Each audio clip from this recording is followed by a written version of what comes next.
Welcome to Kenton's videos. Enjoy the video. In this video, I will explain how to make Etouffee Roux. Making a proper roux is the cornerstone of a truly authentic etouffee. It's a simple yet crucial step that transforms your dish, adding incredible depth of flavor and a velvety texture. We'll go through each stage, ensuring you master this essential technique for a perfect, rich etouffee every time. To begin your roux, gather your two essential ingredients, fat and flour.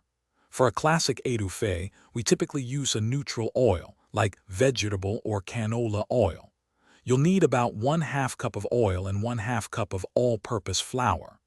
This 1-to-1 ratio by volume is key to achieving the correct consistency and ensuring your roux cooks evenly.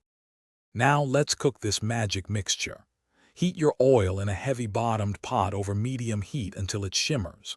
Then, whisk in the flour, stirring constantly to prevent lumps. This continuous stirring is vital. It ensures even cooking and prevents burning. You'll cook it for approximately 20 to 30 minutes, watching it transform from a pale blonde to a beautiful, rich peanut butter color. The color of your roux is crucial for etouffee.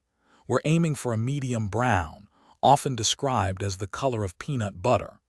This shade develops a wonderful nutty flavor that complements the seafood or chicken in your etouffee perfectly. It's dark enough for flavor, but still retains excellent thickening power. Once achieved, your roux is ready to be incorporated into your dish, adding that signature richness. Thanks for watching. Consider subscribing if we helped you.